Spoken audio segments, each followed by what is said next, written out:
Support Narativ's independent journalism at patreon.com/narrative and check out our podcast wherever you get your podcasts. And don't forget to subscribe and download.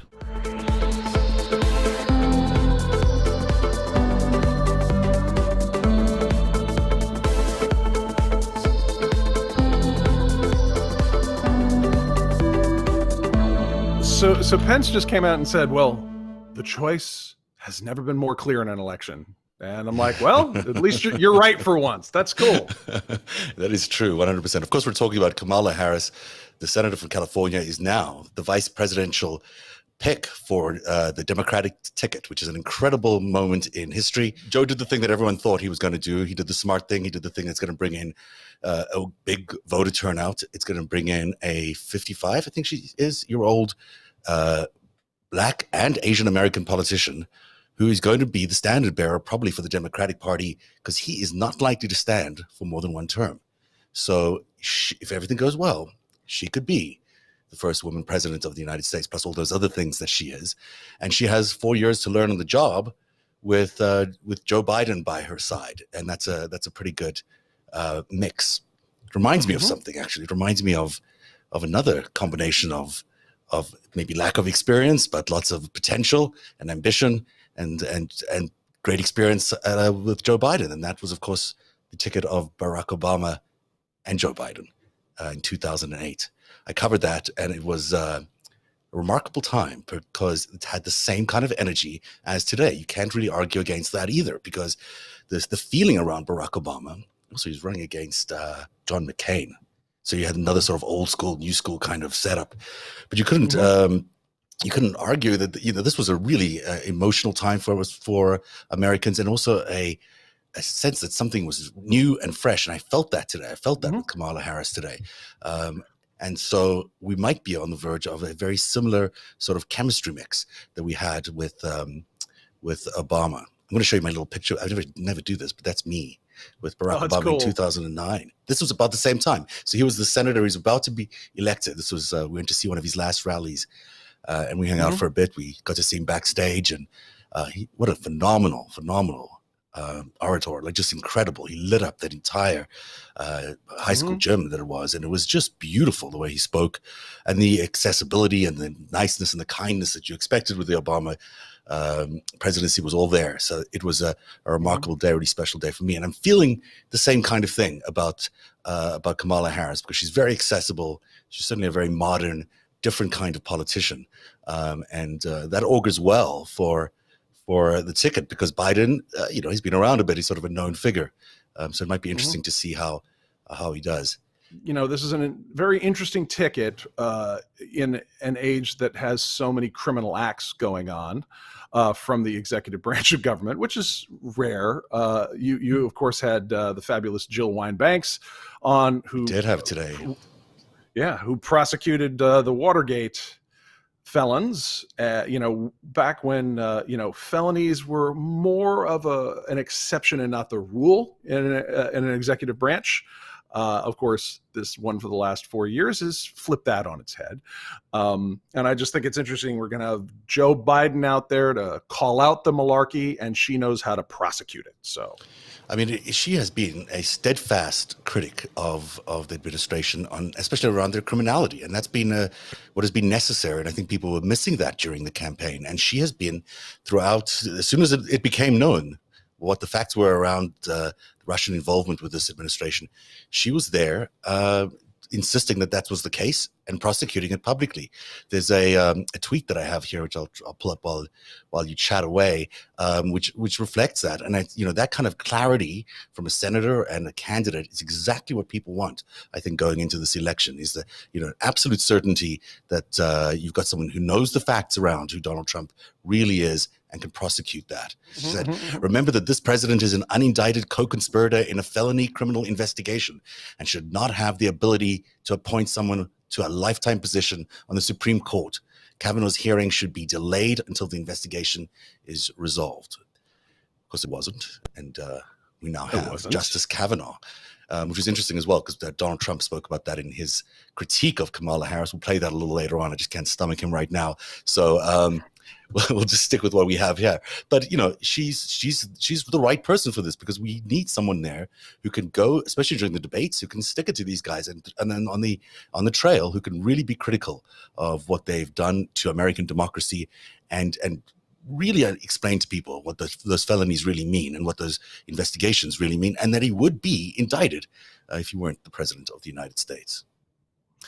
Well, we were talking about experience, and it's true. Kamala Harris has only been a U.S. senator, replacing Barbara Boxer in 2017 following the 2016 election, but she's far from inexperienced. She was a prosecutor alone for 26 straight years. She started as in the DA's office in San Francisco, which is that's not a small, one-horse town. You got, just on the city level, those crimes that she's going to prosecute are going to be, broad reaching of a variety of types. You're going to have international, involvement. You're going to have interactions with the FBI and as well as the state. And then she went on to be state attorney general of California, which of course is not a small and insignificant state in any way. And, she went from there as attorney general to U.S. senator. So this is a woman who spent 26 years enforcing the law, and then she goes straight to senator, where she's on the Judiciary Committee and she's making the law. And we are in an era that has been defined by law testing and law breaking. The laws that are broken, we've yet barely begun to scratch the surface of that, I think, because the administration itself has been in motion, and it is just a felony perpetual motion generator.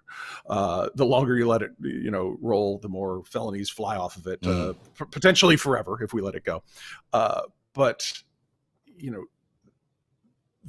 when that stops, we're going to be able to count up what acts were done and not interfere with an ongoing presidency. But more than that, we had rule and law testing, where I was just reading an Inspector General report from the State Department of Mike Pompeo using his power to declare an emergency situation in order to facilitate one arms deal, $8.1 billion to Saudi Arabia, the United Arab Emirates, and Jordan, not exactly our closest allies these days.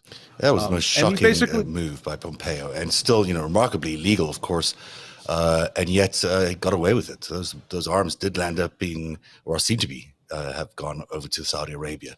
But that needs to be obviously investigated. Under normal circumstances, no administration would survive this, but this is such a lawless administration. You can't tell where the law begins or ends anymore.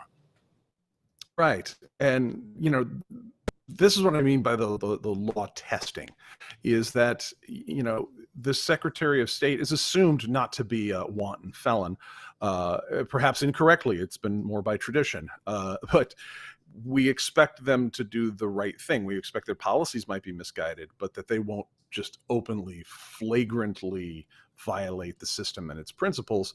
And here you had the general expectation that an emergency should be an emergency. It shouldn't be decided 20 days before you declare an emergency that will allow you to get around Congress and there wasn't these one. Weapons out. Just wasn't one. There just wasn't one. Yeah. If you're planning it 3 weeks out, that's planned. It's not emergency by definition. And is that conspiracy to defraud the United States? Who knows? Maybe the future DC prosecutor will decide that. I don't know. That between Mike Pompeo and future prosecutors. You'd think that it could be. I mean, there's also the issue of Bill Barr, the sort of, I don't know, he's not really an attorney general because he's not operating like an attorney general. He's just sort of he's a cover-up guy who is killing every investigation related to the president, and he's not even trying to hide it. I mean, today you were talking about the Michael Flynn case that was being heard. Why did you catch up everybody on that? Because I think there's a lot of news in there, and we'll get back to Kamala and company in a bit. Well, speaking of of laws and traditions and this administration, of course, the saga of Mike Flynn, who was working as an unregistered agent of the Turkish dictator Erdogan, and also working alongside being paid by Russia on the way to taking an incredibly sensitive national security position as national security advisor. he's still being prosecuted just for the one crime they threw at him in 2017, which was counts of 18 U.S. Code 1001, which is lying to federal agents. Don't lie to the FBI. They already know. They already have the transcript of the thing they're asking you about. And so if you lie to them, they're nice. They will then show you the transcript and say, you sure you didn't say this? And if you lie to them twice, you just won yourself an 1001 charge. That's how it works. And, he agreed to cooperate, and then he unagreed, and it's been this whole saga. And today we had the entire DC Circuit Court sitting on bank. That's all 10 judges of the DC Circuit Court of Appeals, which is one of the most important, if not the most important circuit in the United States, given the amount of is it 10 judges? Is that how many people in that particular appeals? Okay. And all 10 were there. I heard one of them had to recuse himself, or is that correct? Or I didn't catch that, but okay. It could be. There were a couple judges that didn't have a lot of questions. We got to hear from Merrick Garland, who was almost, Supreme Court justice, and almost allowed me to make dinner reservations in Washington by saying, "Who is it? Oh, a dinner for two. It's Merrick Garland." Got busted. We both got screwed. I think his destiny was affected more than mine. I'm sorry, Judge Garland. Hey, maybe there's another chance for him in the future. Who knows? Yeah, we should revisit the Kavanaugh thing. Who knows? Yeah. It's definitely worth revisiting the Kavanaugh thing. That thing is a giant mess. So you listened into the hearing today. It didn't look like it was going Flynn's way, from what I heard or saw on Twitter. Was that be an accurate impression? Well, it helps if your argument isn't complete and utter nonsense. That always helps in a court case. Here, they've been the crux of it, without getting too jargony with the law, is Bill Barr stepped into the Flynn case where he's already pleaded guilty. He's already signed papers twice, I belive, to say, I'm guilty. I did this. And in all that contract, it says, I'm not being coerced. Everything here's true. I did it. And this is for a parking ticket. This is, he was going to do, maybe a weekend at Club Fed and 6 months of probation. This was for his cooperation, which he stopped. But Barr wants, apparently, everybody to believe that they own all the laws of physics. And no, don't cooperate with prosecutors. Just, we got this. Trump can bail you out, even though that's obstruction of justice, really. It's, so we're talking about tradition. Is it illegal for him to do that? Only if you can prove a conspiracy to obstruct justice, which your guest earlier today, Jill Wine-Banks, has done before. Yeah. It can be done. And she, I believe, said that Barr guy should be in prison for what he's done. I mean, she was also saying that, he's basically covering up for the president. I mean, the president is the co-conspirator here that he's covering up for. So even though this is a case about Flynn and the other case was about Roger Stone, the guy at the center of these cases is really Donald Trump. And, I read her book, and she pointed out that the reason that the tapes were submitted, and this isn't regarding Nixon, the reason why the Supreme Court ultimately allowed them to use the tapes is because he was the central conspirator. So if you couldn't, without him in the case, well, you couldn't prove the case. So, and it's the same situation here. In order to prove all these other cases are as important and serious as they are, you kind of have to look at Donald Trump as the main guy in the middle of it, because guess what? He is. I mean, frankly, you or I could call up Sergei Kislyak, as ambassador in early 2016 and go, hey, Sergei, want to talk about the sanctioning and your diplomat spies getting PNG'd out of the country and shutting down the residenturas? We could call him up and it wouldn't be that big a deal, because we're not advising a guy who's going to be president while there's already a president. See, there's that central is that whole thing, it's not right. Now, I'm going to play a little bit of the interview we had today. So LB and I had a great opportunity to sit down with Jill Wine-Banks, who wrote the book, The Watergate Girl. It's all about her experience as the sole female prosecutor in a very early stage in women in justice, I should say. And when she prosecuted the Watergate scandal and won. So here's a couple of minutes from that. It's really interesting. There is an attempt, it seems, at least from the Justice Department, or at the very top of the Justice Department, from the Attorney General himself, to really cover up every single crime that Trump could be impacted by, whether it's Roger Stone or Michael Flynn. Yeah.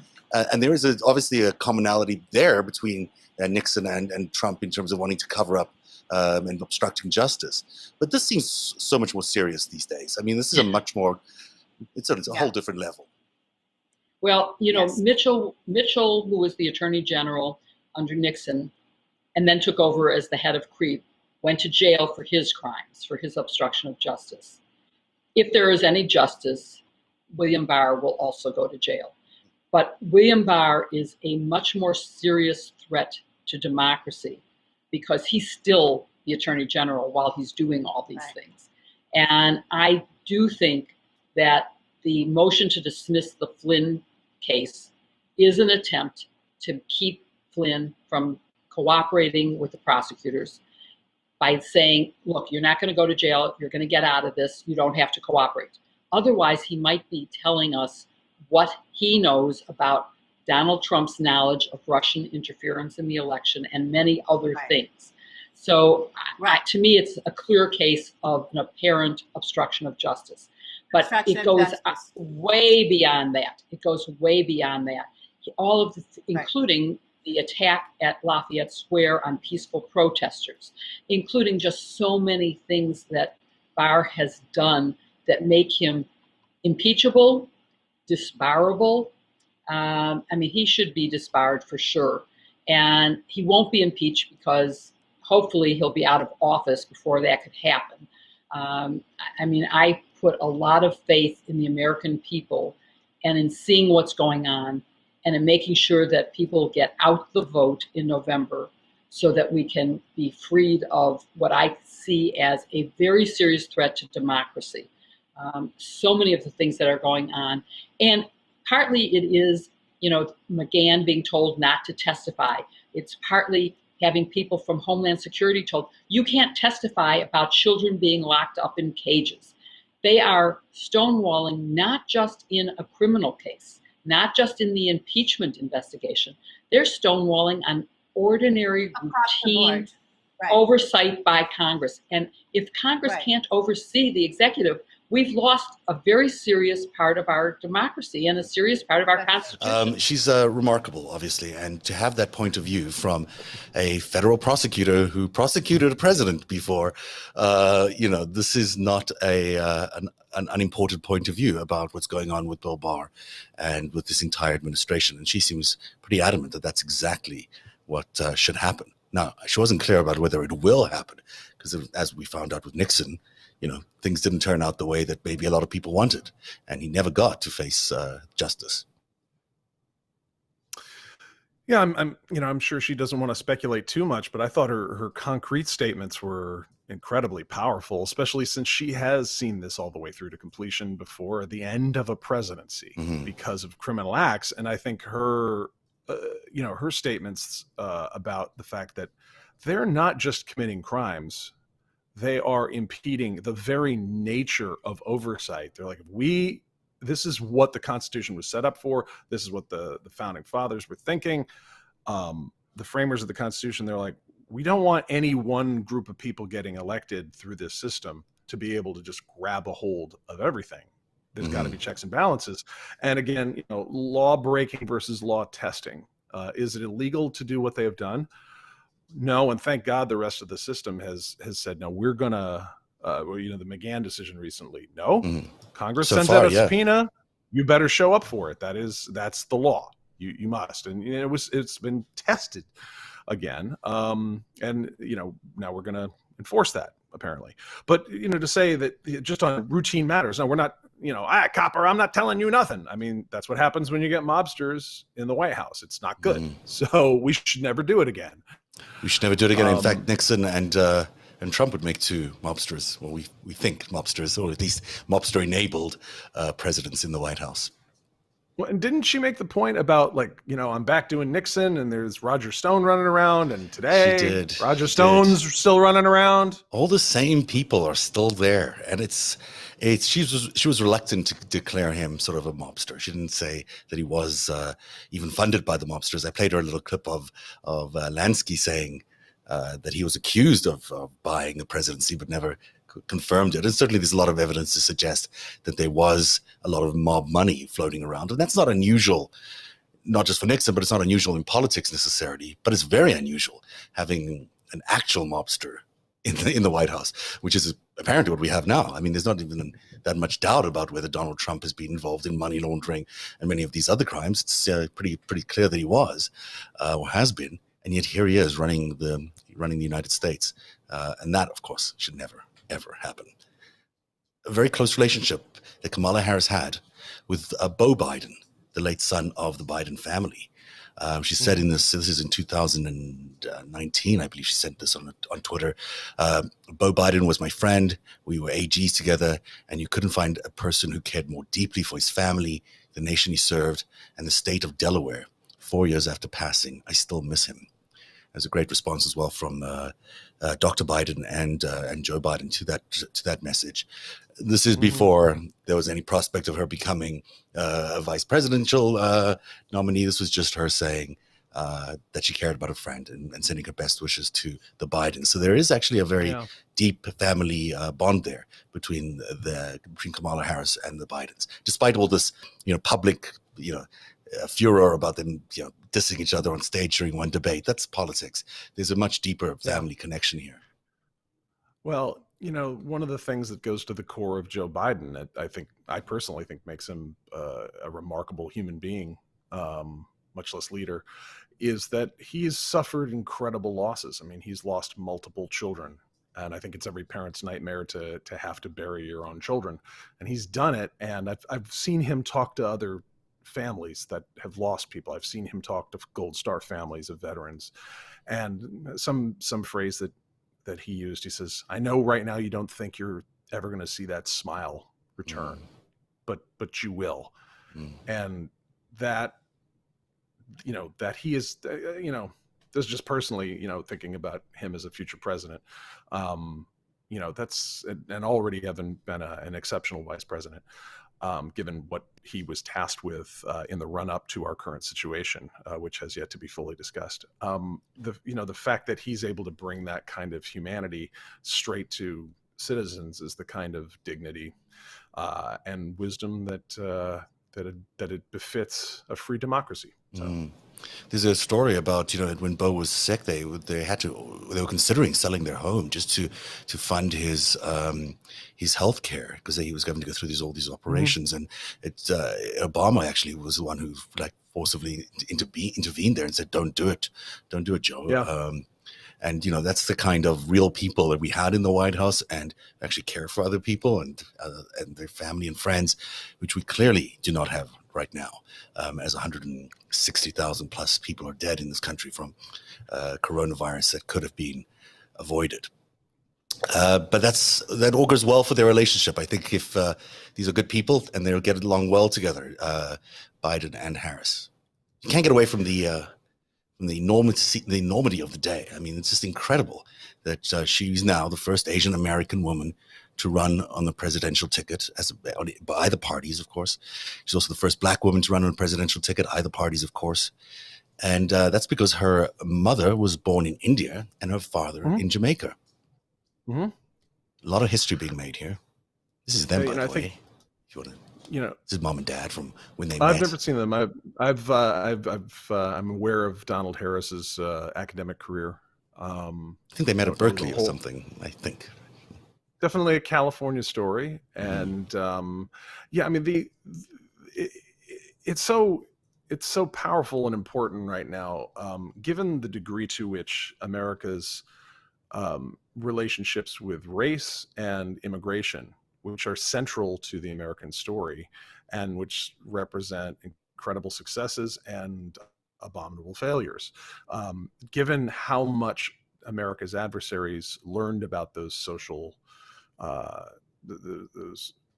social realities here and how to further damage them, inflame that damage, and divide us using them, to have something like this where the cheap accusations that will be made and proliferated via social media and pundits are going to fall apart here. The attempts last time with and the continued attempts to.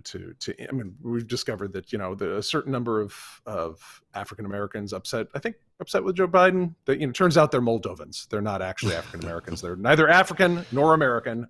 Surprise! They're in the Russian sphere of influence. Yeah. And while we've already broken the African American barrier with Barack and Michelle Obama. And to my knowledge, Asian has never crossed that transom. But here we are. We're getting into. I'd never say post-racial. I don't think America will ever be post-racial, but there's so many stories of that are diverse, and I think watching an active measure develop of recent, where you got people are saying this has got to be this way. This needs to be a black female. And personally, I thought to myself, well, aren't there other forms of diversity that could represent that? Do we have to be in that box? And that of course can be weaponized if when you get people who are militant in one way or the other. But the idea of we're going to make the diversity should be, for every organization and its leadership, a natural characteristic. I did research on this in my work of management consulting some 10, 15 years ago. And in the intelligence world as well, we've known this for years, that a diversity of mindsets and backgrounds are actually utterly critical to intelligence analysis. That there is stuff that you will learn that you will just know instinctively by being from a different background, whatever it is. Your parents are from a country you're studying, or you speak a number. You know what it's like to speak 2 or 3 languages at home, or you're from a minority. Different mindset. It really helps. Yeah, different mindsets, and to have American leadership reflect that, perhaps not in a way that allows people to weaponize that against us, but to just make that just naturally how. Well, yeah, we should we should have a diversity. It shouldn't just be old white guys. And it should be as rainbow as possible, not with any particular strictures, but just as a general concept, not because we're trying to run away from something bad, but because there's something inherently useful about it and superior about that diversity. I think we're moving into that space where this is a huge day, but we had a woman running for president last time. And she won the popular vote, and probably without our friends in the hostile foreign intelligence services, they have also won the electoral college, given the closeness to the margin. So Absolutely, America totally was. Right. We were ready for a woman president 4 years ago. We didn't get one. We've had a black president before, and we got one. And now we're gonna move forward, and if this is gonna be dialogue that gets inflamed by folks, and it's just, we got a super old white dude from Scranton, Pennsylvania, by way of Delaware, and then a woman of 2 immigrant parents who is a lifelong enforcer of the law, who represents both Asian and African American culture and Caribbean, all that. Throw it all into the leadership mix. And so go ahead. Yeah, and we're that's the future, baby. We're heading. I'm just that excited direction. about the possibility of having someone there who gets to learn on the job a little bit. It's incredible when we just find out, when Donald Trump walks into the 1600 Pennsylvania, and we have no idea whether he can do the job, and can't, as it turns out. In this case, you're going to have her. When we know that Joe Biden can, and we know that Kamala Harris can now have 4 years where she can certainly learn how to do that job before she runs for president, or maybe it'll be 8, but there's certainly the potential she can run in 4 years, assuming, of course, she will. We assume this ticket's going to go the way we think. But that's helpful, I think. I think Americans should be a little bit gun shy of politicians who don't have experience in actually governing. Oh, I hope that is. Was it Tina Fey who coined the term that sex and politics are the only 2 activities where somehow inexperience is seen as attractive at all? Right. It's true. As you get older, you realize both that's incorrect. Yeah, that's true. There's certainly no draining the swamp if if it looks like Donald Trump has portrayed it, has done it, it's not really very impressive. By the way, Donald Trump will be out there saying he's not a big fan of Kamala Harris, but that's not what the record shows. He donated. He donated September 26th, 2011. $5,000 went to Kamala Harris as re-elect campaign for Attorney General. He did it again, so he obviously didn't mind that. In 2013, he donated another $1,000. And there's Ivanka in 2014. 2014, she donated $2,000. So if you hear any criticism about Kamala Harris, especially as Attorney General of California coming from the Trump campaign, just show them this. And they'll have hopefully the go away. FEC database. Yeah, it's fantastic. Lots of good information there. She's also really, really cool in so many ways. And one of the ways she is really cool is that she dances really well. Ballroom, salsa. A little bit of that, a little bit of, you can mix in whatever you want in this video. Let's take a look. All right. She can move. I can't hear the music, but that's definitely okay. There is no music. It's like a lot of noise. They're banging a lot. Yeah, but she can do it. She can move. No, she's not going to clap on 1 and 3, people. We've got clapping on the backbeat is down. She's got that thing. She's got right. The hips can move. Okay, yeah. So that's pretty good, right? This is why she beat Klobuchar. Everyone's thinking. I mean, if you saw the Klobuchar white girl dance, that's what put it over the edge, people. It reminds you a little bit of Michelle Obama, of course, and she also has smoked weed. I'm not going to say whether that's cool or not, but she smoked weed, and I'll let her talk about it because we should let her talk about it. She says a long time ago, but she does confess to inhaling. She lives in North. Okay, this is like. I know. Vermont, I'm from Vermont, and Vermont, to my knowledge, hasn't still legalized marijuana because I don't think Vermonters know that it's illegal. And the woman was in Northern California. She's in San Francisco. I mean, showing up at work pantsless is, I was there. It's optional. Let's listen to her describe it. I believe we need to legalize marijuana. We need to move it on the schedule so that we can research the impact of weed based on a developing brain. Have you ever smoked? I have. Okay. And I inhaled. I did inhale. I inhaled. It was a long time ago. But yes, I think that it gives a lot of people joy, and we need more joy. That's very true. Very true. And well handled as well. I don't think anyone's going to have any difficulty with that. I mean, our problem is fentanyl, not weed. Right.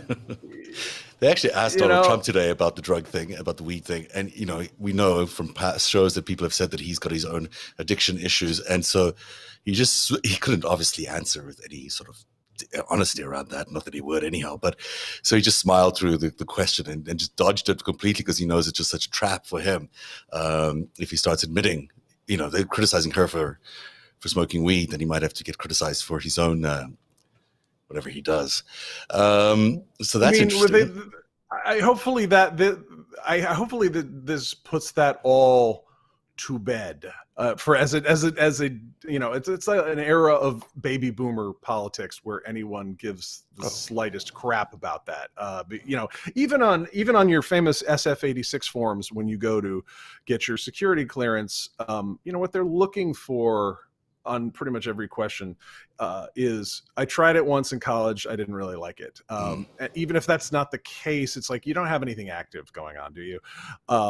There's nothing that's going to compromise you. You're not going to have to buy anything from a weird source. That's what they're looking at. Yeah. And, we're looking at presidents who aren't going to catch an Interpol red notice so they can't travel on diplomatic trips because they're going to be arrested at the next airport. Right. That's what we're leaving. Although, these days, if you look at Bolsonaro and those, that's exactly what they do. If you're hearing a lot of whining, it's my dog who wants to really leave and go outside, even though the door's open, he can't see. So that's why you're hearing him whining, and I apologize for that noise in the background. Donald Trump was asked about Kamala today. Here's part of his answer. I had to cut it down because I can't stand the whole thing.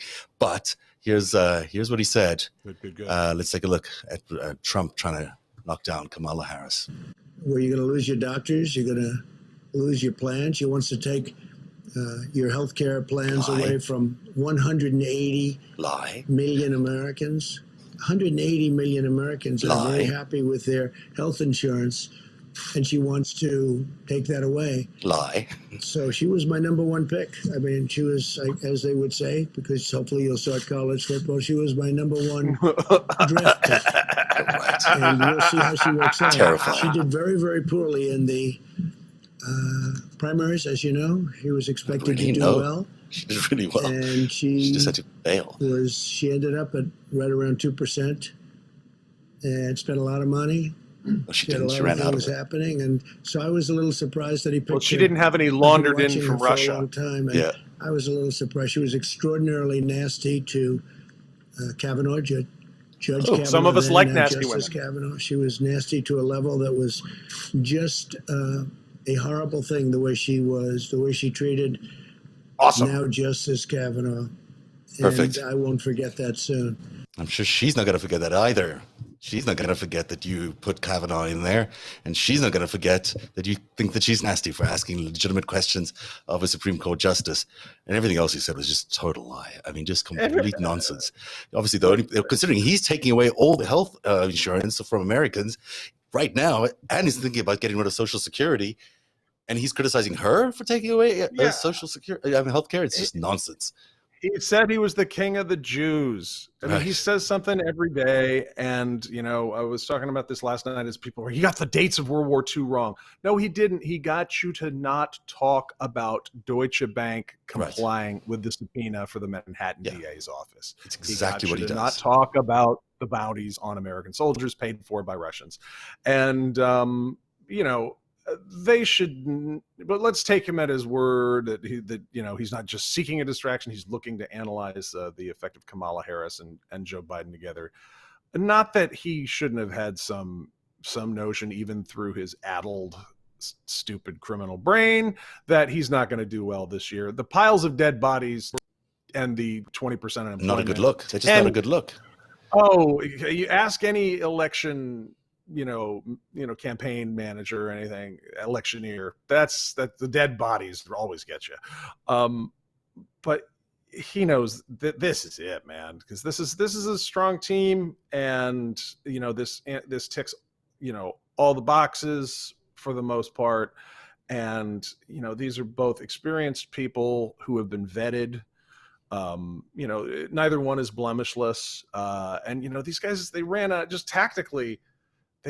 They were, you can tell how afraid they were by when they deployed the Burisma stuff. Mm. They could have sat on that another year and brought it out now, but they're like, if you think about, Adam Schiff had only had chairmanship of House Intel for 6 months. Jerry Nadler had only had chairmanship for 6 months. He knew there could be an impeachment, and so we're going to throw Ukrainian stuff at. It's like, what are you, insane? Semyon Mogilevich is originally Ukrainian. You've got Dmitry Firtash, who is attached to your personal lawyer and to your flunkies in Florida and to your old campaign manager Manafort, and is wanted in the Northern District of Illinois. What are you doing bringing up Ukraine in 2019? Well, he probably thought, they're going to come for me. I got to find something to throw, and he knows Joe Biden was going to be, a strong contender, and he was right.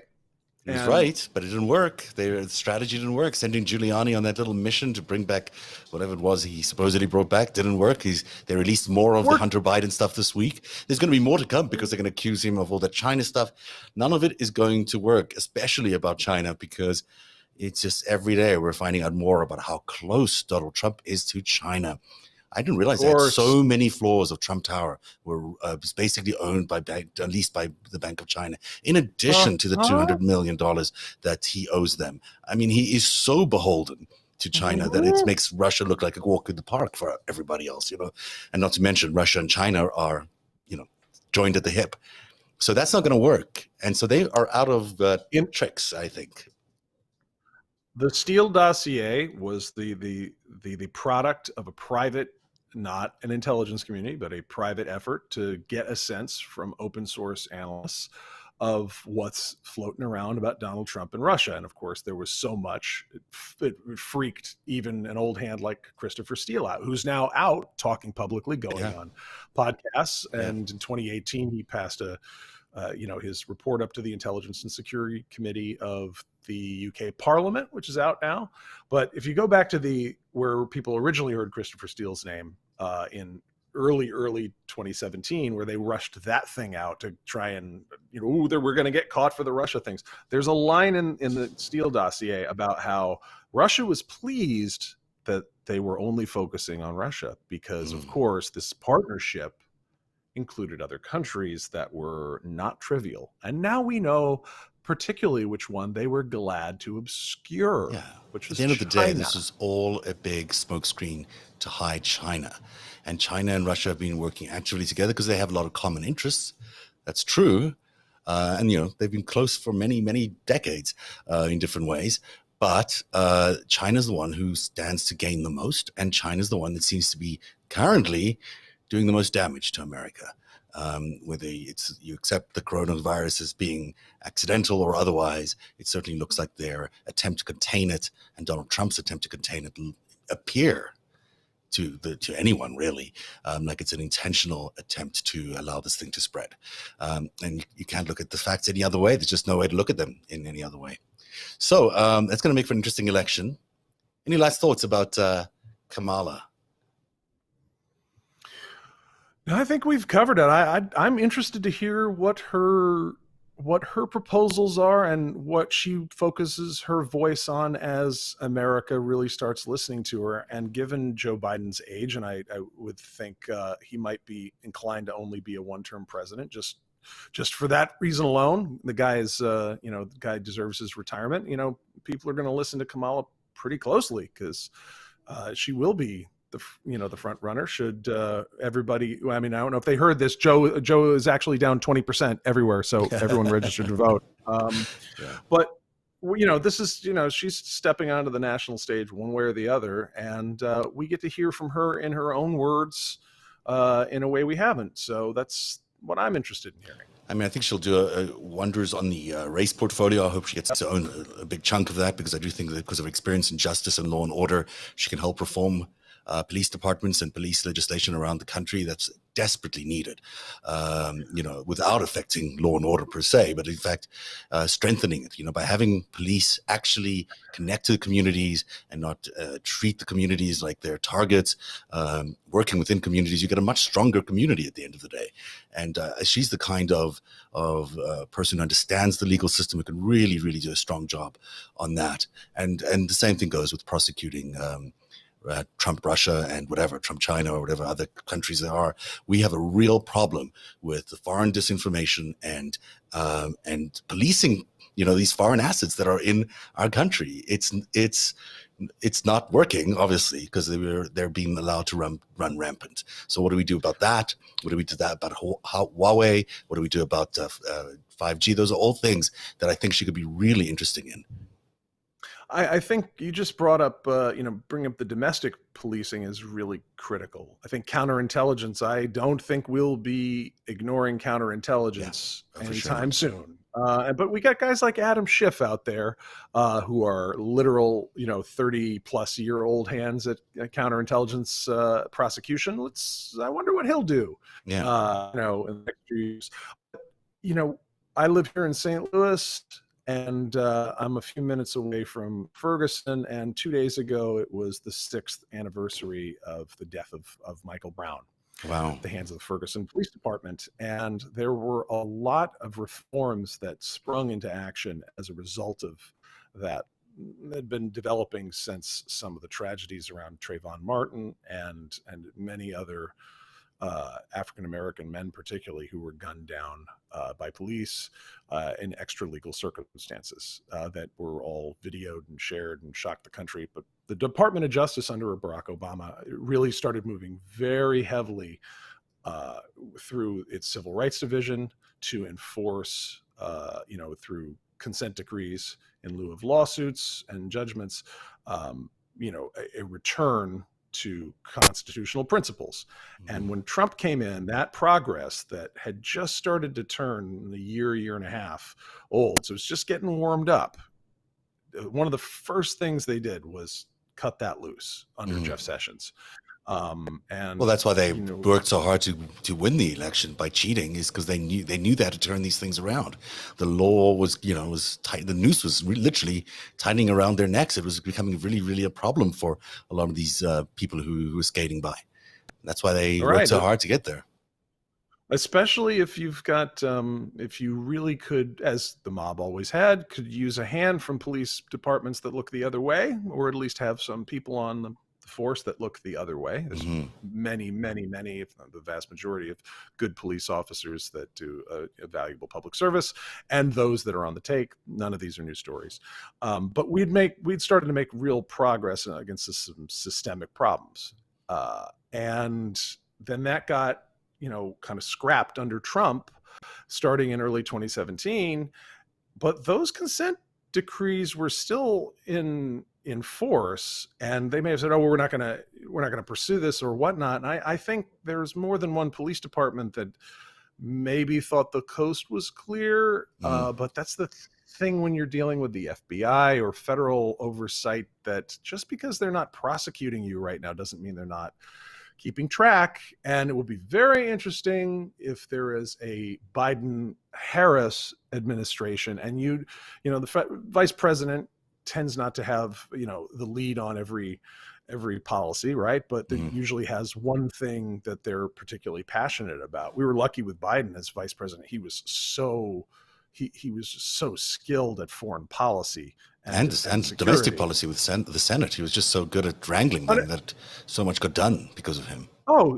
He, he'd been there for 40 years, and why he was Mr. Amtrak, because he took the Amtrak home from DC to Wilmington. And incidentally, I went to the University of Delaware for 1 year, and I still have a great affection for the place, and even friends from that year.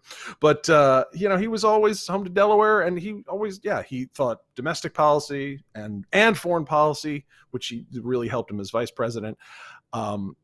And Kamala is going to be in a similar, she doesn't have the same length of tenure in the Senate, but she does have those decades of law enforcement. So it'll be very interesting to see a woman passionate about reform, and particularly where it involves racial disparities, where a lot of these live. It'd be interesting if there were any police departments in the United States that thought the coast was clear under Trump and went back to some bad old habits, and then in walks Kamala Harris and whoever they pick as attorney general. And there are so many good choices. Sally Yates looked great the other day. Sally Yates did look fantastic. I do love her. She's one of my favorites. There's also Elizabeth Warren is a really great pick for the cabinet somewhere. Some people say she'll stay in the Senate to really drive policy there, but it would be great to see her involved in the cabinet in some ways. And Cory Booker, who, by the way, is the main origin of that bill to legalize weed that Kamala Harris has signed on to, federal legalization of weed. That's also ultimately a race and law and order issue, because so many, especially black people are arrested for carrying marijuana, which is ridiculous in this day and age. So that's the reasoning behind the legalization of marijuana initiative that I think we could see happen in this new administration. But and you combine that.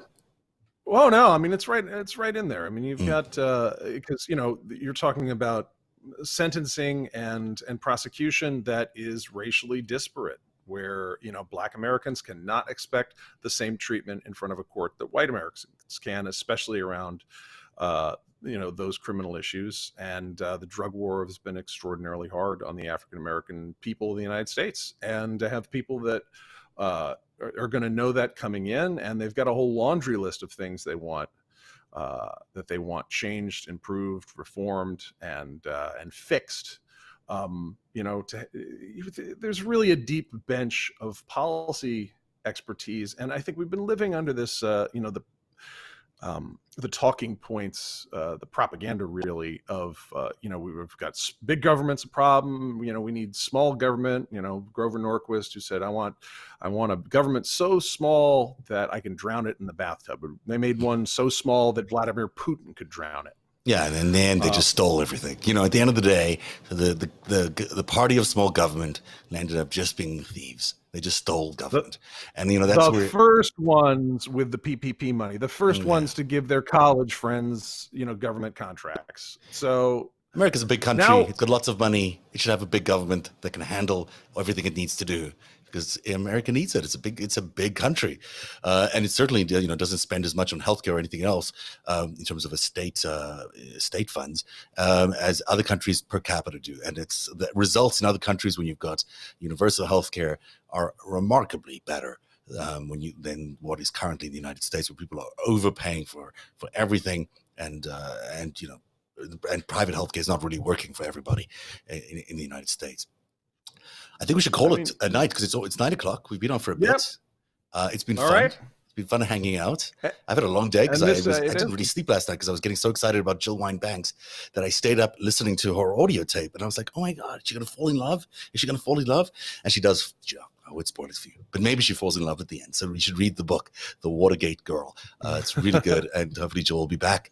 And an exciting day for everyone today. Kamala Harris announced as the vice president pick by Joe Biden for the Democratic nomination. And we're really excited about that. I think the convention is next week. Is it next week?